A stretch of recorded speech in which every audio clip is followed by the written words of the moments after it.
Assalamualaikum warahmatullahi wabarakatuh. Oke, mari kita lanjutkan lagi ceritanya. Tapi seperti biasa, bantu tekan tombol like terlebih dahulu.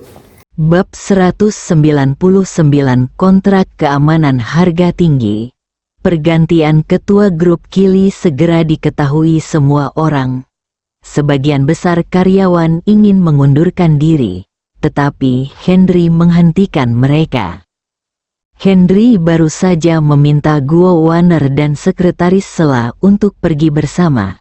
Tetapi sebelum meninggalkan perusahaan, dia memberi Wang Erlang dan Sudirman sebuah tas arsip dengan kontrak di dalamnya, yang dibuat sebelum meninggalkan perusahaan waktu, hanya sehari sebelumnya. Mariam dan Henry keluar dari perusahaan. Terlepas dari janji Henry, Mariam masih merasa tertekan. Akhirnya, atas saran Henry, keduanya berkendara, mengunjungi pusat perbelanjaan, dan pergi ke taman hiburan untuk waktu yang lama. Lalu Mariam merasa lega. Keesokan harinya, Henry tinggal di rumah, terlihat riang. Tetapi Mariam, yang terbiasa sibuk, tiba-tiba menjadi bebas dan merasa sangat hampa. Dia memandang Henry, yang sepertinya sedang bermeditasi di sofa, dan keraguan muncul di matanya. Akankah dia mengecewakan dirinya sendiri? Orang-orang memang seperti ini. Begitu mereka ragu, mereka menjadi cemas, dan suasana hatinya menjadi semakin tertekan. Henry merasakan semua ini dan sengaja tidak membuka matanya. Saat ini, di depan pintu gerbang Kili Group, sejumlah besar karyawan terhenti di tempat. Adegan ini sangat akrab bagi karyawan perusahaan. Satu-satunya yang asing adalah Wang Guoqing dan putranya. Ini adalah pertama kalinya mereka bertemu. Begitu mobil Wang Guoqing berhenti, Wang Huaiyi melompat turun. Dia mendatangi Wang Erlang dan menatap Wang Erlang. Dia berusia 20-an, memiliki mulut lancip dan pipi monyet, dan hanya memiliki beberapa kilogram daging di tubuhnya. "Mengapa Anda, penjaga keamanan, tidak membuka pintu?"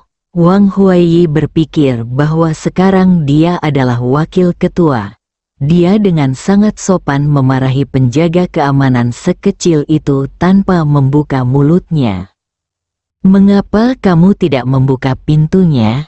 "Karena saya adalah penjaga keamanan dan saya yang bertanggung jawab atas pintu tersebut."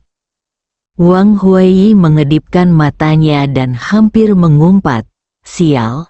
Kamu tahu kamu seorang penjaga keamanan, tapi kamu masih bertingkah seperti ini, dan kamu masih tidak tahu apa yang harus kamu lakukan. Anda adalah penjaga keamanan. Tahukah Anda apa yang harus Anda lakukan?" Wang Huaiyi bertanya dengan sedikit sarkasme. "Haha, apakah kamu idiot, penjaga keamanan? Kamu tidak mengerti ini?" Wang Erlang memandang Wang Huaiyi seolah-olah dia idiot, matanya dipenuhi dengan rasa jijik yang mendalam. Para karyawan yang diblokir di pintu tidak bisa menahan tawa. Mereka mengatakannya dengan cara yang lucu dan mendominasi. Karyawan grup Kili memiliki kesan buruk terhadap Wang Guoqing dan putranya. Sekarang mereka telah menjadi ketua perusahaan. Mereka sangat marah. Namun, untuk mencari nafkah, mereka harus terus bekerja di sini untuk saat ini. Wang Huaiyi dibenci oleh Wang Erlang dan ditertawakan oleh para karyawannya. Dia diliputi amarah dan berkata dengan lantang, "Mulai sekarang, Anda dipecat. Silakan segera tinggalkan kami." Ketika Wang Erlang mendengar bahwa dia diusir, dia tersenyum, tidak berkata apa-apa, dan berdiri diam tanpa bergerak. "Aku bilang kamu dipecat. Apa kamu tidak mendengarku dengan jelas? Wang Huaiyi menunjukkan cibiran di wajahnya. Belum lagi kamu, seorang penjaga keamanan kecil di grup Kili. Ketika matanya menyapu para karyawan, senyuman di wajah mereka langsung memudar. Mereka tahu bahwa Wang Huaiyi tidak berbicara tentang Wang Erlang. Tetapi peringatan kepada mereka sulit. Biarkan mereka membenci Wang Guoqing dan putranya. Dengarkan dengan jelas, aku boleh pergi, tapi Wang Erlang berhenti di tengah kalimat. Hanya apa? Senyuman di wajah Wang Huaiyi menjadi semakin lebar. Hanya saja kita punya kontrak. Apa yang harus kita lakukan? Setelah Wang Erlang selesai berbicara, dia duduk di kursi di tanah dengan senyum tebal di wajahnya. Saudara Henry adalah saudara Henry. Sebelum akhirnya pergi, dia menggali lubang untuk Wang Guoqing dan putranya, dan itu adalah lubang besar. Kontrak apa? Coba saya lihat. Wang Huaiyi telah mengambil keputusan. Bahkan jika ada kontrak, bahkan jika dia diberi kompensasi sedikit uang, dia tidak akan pernah diizinkan masuk perusahaannya. Apalagi saat dia keluar masuk setiap hari. Orang yang ingin bertemu hanya bisa teralihkan perhatiannya jika tidak terlihat. Hei, bawalah kontraknya. Ingat, bawalah salinannya. Jangan biarkan orang yang tidak jujur merobek kontraknya. Wang Erlang menoleh ke arah penjaga keamanan di belakangnya dan berkata. Begitu Wang Erlang selesai berbicara, penjaga keamanan Lou Gong segera datang membawa kontrak. Hei, perlihatkan dia kontraknya, kata Wang Erlang sambil memberi isyarat. Lou Gong segera mendatangi Wang Huaiyi, mengangkat kontrak dengan satu tangan, dan berkata kepada Wang Huaiyi, ayo, lihat baik-baik kontraknya. Kamu, Wang Huaiyi melihat seorang penjaga keamanan muda bersikap sombong terhadapnya, terutama dengan ekspresi jijik di matanya. Benar sekali, itu hanya tampilan penghinaan, dan dia berani meremehkan dirinya sendiri sebagai wakil ketua. Dia hanya mencari kematian. Wang Huaiyi marah, mengambil kontrak, melihat sampulnya, dan diam-diam mengagumi Mariam dan Leni. Bahkan kontrak yang ditandatangani dengan penjaga keamanan masih sangat formal. Sangat jarang trennya akan sangat bagus dalam beberapa tahun. Namun, dia tidak mengubah tekadnya untuk memecat beberapa penjaga keamanan. Ini adalah hari pertamanya sebagai wakil ketua. Dan penjaga keamanan berada di bawah yurisdiksinya. Kapten Gu Feng memperlakukannya dengan hormat. Bahkan makan 3 kali sehari harus disediakan untuk dirimu sendiri. Itu bukan rasa hormat yang biasa. Saat ini, bahkan seorang penjaga keamanan kecil pun bisa bersikap kasar dan memberikan sesuatu kepada saya dengan satu tangan, yang sungguh menjijikkan.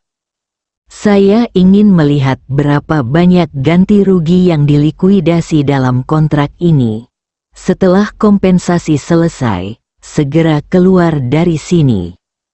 Wang Huaiyi langsung mengubah kontrak ke bagian pelanggaran kontrak terakhir dan melihat bahwa ganti rugi adalah jumlah total tahun kontrak yang ditandatangani. Dia tampak santai menurut praktik sebelumnya. Biasanya hingga 5 tahun, dan keamanan bayarannya beberapa juta setahun. Dia lebih baik mati.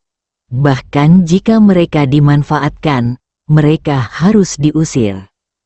Wang Huaiyi, sebaliknya, mulai mencari jumlah yang ditentukan dalam kontrak. Ketika dia melihat jumlahnya 20 juta per tahun, dia mengira dia telah melakukan kesalahan. Dia mengira koma desimalnya salah dan melihat lebih dekat. Ya, itu 20 juta. Tangannya yang memegang kontrak gemetar. Sialan, Maryam, Leni, apakah kalian berdua pernah ditendang oleh keledai? Otak kalian kebanjiran. Kalian bisa menyewa satpam dengan bayaran 20 juta setahun. Berikan semuanya pada mereka. Ketika dia melihat usianya 99 tahun, Wang Huaiyi duduk di tanah. Sial, bukankah ini perjanjian Shimonoseki versi modern? 99 tahun, berapa tahun seseorang bisa hidup? Bab 200 tidak. Hei, apa yang kamu lakukan? Apakah kamu mencoba menipu? Wang Erlang segera mengambil bangku dan melangkah mundur, seolah dia benar-benar khawatir akan ditipu. Wajah Wang Huaiyi berlinang air mata, dan dia berkata dalam hatinya, jika saya bisa melakukannya, saya benar-benar ingin melakukannya. Kontrak ini hanyalah kontrak curang. Dia sekarang sangat curiga bahwa kepala Maryam dan Leni terkena meteorit dan mati otak. Wang Guoqing, yang sedang duduk di dalam mobil, awalnya ingin putranya menangani hal semacam ini dan berolahraga. Ketika dia melihat Wang Huaiyi duduk di tanah dengan wajah sedih, dia menjadi cemas, melompat keluar dari pintu mobil, dan berlari ke arah Wang Huaiyi yang sedang duduk di tanah. Dia bertanya di depannya, "Ada apa denganmu?" Wang Huaiyi perlahan pulih dari keterkejutannya. Dia menyerahkan kontrak di tangannya kepada Wang Guoqing dan berkata, "Ayah, lihat kontrak yang penuh jebakan ini."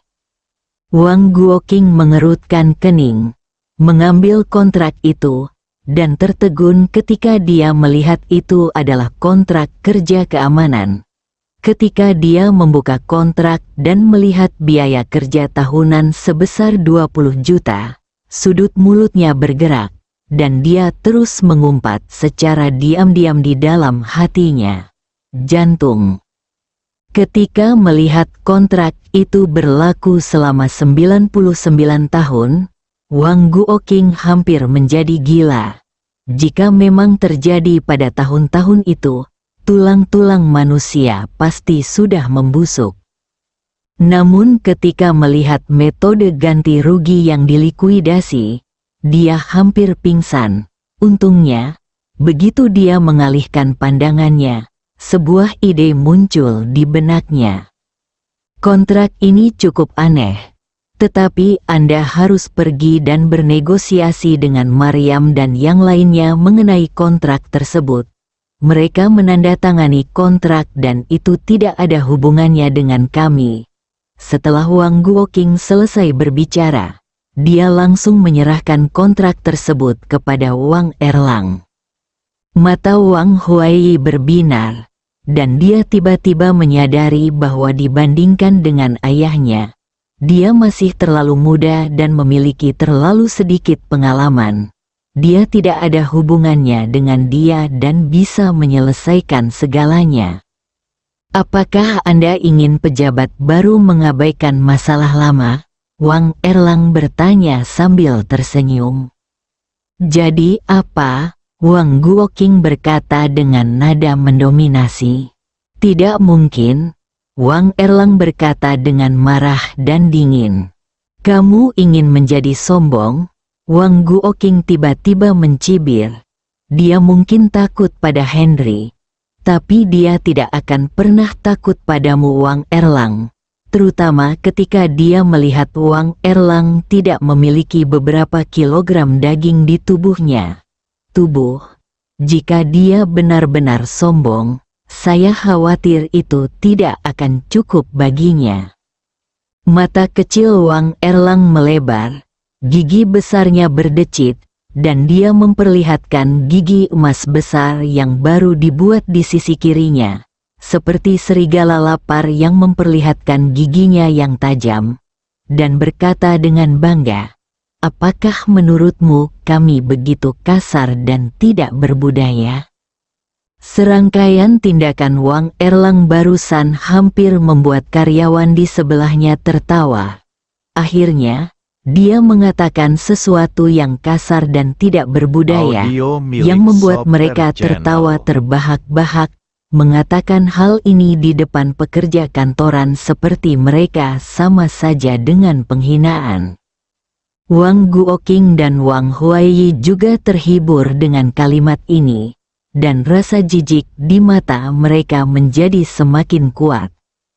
Jika Anda tidak mempercayai saya ketika saya mengatakan Anda tidak berpendidikan, perhatikan baik-baik baris kelima di halaman 4 kontrak. Setelah Wang Erlang selesai berbicara, dia mengangkat tangannya dan kontrak itu terbang ke tangan Wang Guoqing. Pengawal di sebelah Wang Guoqing terkejut saat melihat gerakan Wang Erlang barusan. Dia tidak menyangka nilai kekuatan orang ini begitu luar biasa. Dia mampu menuangkan energi batinnya ke dalam kertas dan terbang tanpa perubahan seorang master. Dia ingin mengingatkan Wang Guoqing, tetapi dia berpikir bahwa kemarin karena dia lemah di depan Henry, Wang Guoqing sangat ketakutan sehingga dia langsung buang air kecil Wang Erlang. Pekerjaannya akan hancur total. Dia menahan diri untuk tidak berbicara, tetapi dia berdoa dalam hati, berharap Wang Guoqing tidak bertindak terlalu jauh dan menyelesaikan masalah ini dengan damai.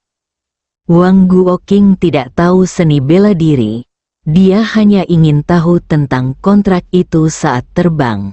Dia tidak banyak berpikir dan mengangkat tangannya untuk menangkapnya.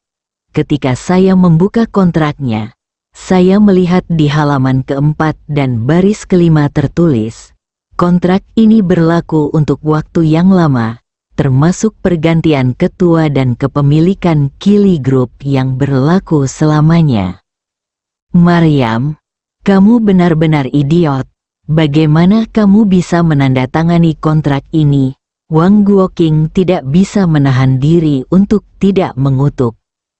Semua orang bodoh di mata orang bodoh, dan idiot di mata orang idiot.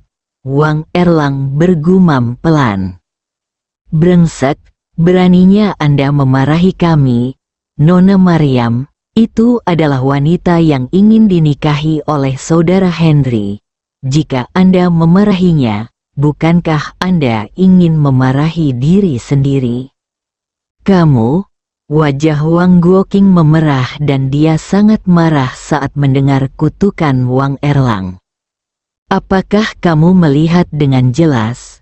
Wang Erlang tidak tahu kapan dia memiliki tusuk gigi di tangannya, dan dia terus memegangnya di gigi emasnya yang besar, seolah-olah dia takut orang lain tidak menyadarinya.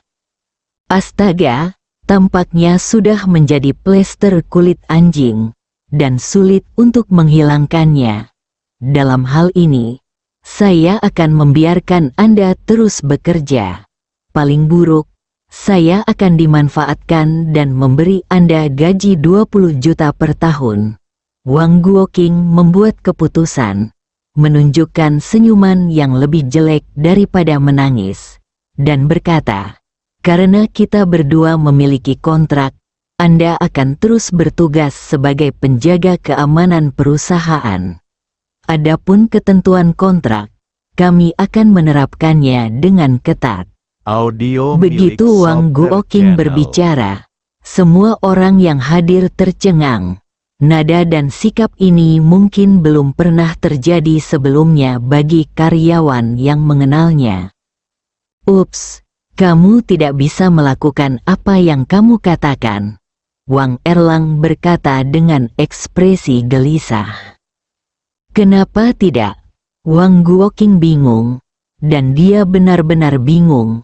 Dia lebih suka memberikan uang dan ditangkap, dan merasa tidak bahagia, daripada ingin mengusir mereka. Baru saja wakil ketua Anda, putra Anda yang baik, mengatakan bahwa kami akan dipecat dan berjanji akan membayar ganti rugi kepada kami. Wang Erlang merasa sangat cantik di hatinya, tanpa sengaja detak jantungnya berdiri. Apakah ini terjadi? Wang Guoqing memandang Wang Huaiyi dan bertanya sambil mengedipkan mata. Ketika Wang Huaiyi melihat wajah ayahnya, dia segera mengerti maksudnya dan berkata dengan cepat, "Tidak, tidak." Wang Guoqing diam-diam memuji pengertian putranya. Dia tahu bahwa segala sesuatunya sulit untuk ditangani dan tahu bagaimana menyerah. "Haha, lihat, mereka bilang masalah ini sudah selesai. Jadi kamu bisa terus menjadi penjaga keamanan," kata Wang Guoqing sambil tersenyum. "Apakah kamu seekor anjing?" Wang Erlang memandang Wang Huaiyi dan bertanya. "Ya, bagaimana kamu tahu?" Wang Huaiyi bertanya dengan heran. "Karena kamu tidak bisa duduk santai saat buang air besar, kamu buang air besar kembali untuk makan, jadi kamu bukan anjing atau semacamnya," tegur Wang Erlang sambil tersenyum seolah sedang melihat orang bodoh. "Kamu, bajingan!" Wang Huaiyi baru saja tersenyum genit, tapi sekarang dia diejek seperti ini. Dia menjadi marah dan dikutuk. "Wang Guoqing, lihat sikap anakmu. Dia hanya mengatakan bahwa kita harus dipecat. Masalah ini akan diselesaikan sesuai dengan kompensasi kontrak. Bagaimana kalau kita mempelajari masalah ini lebih jauh?" Wang Guoqing memikirkan besarnya jumlah kompensasi yang disebutkan di atas, dan benar-benar memulai tuntutan hukum masih banyak. Sungguh menyakitkan memikirkannya. Jadi dia tidak bisa menyerah. "Tidak, tidak mungkin." Wang Erlang tiba-tiba meninggikan suaranya dan menolak dengan keras. Bersambung.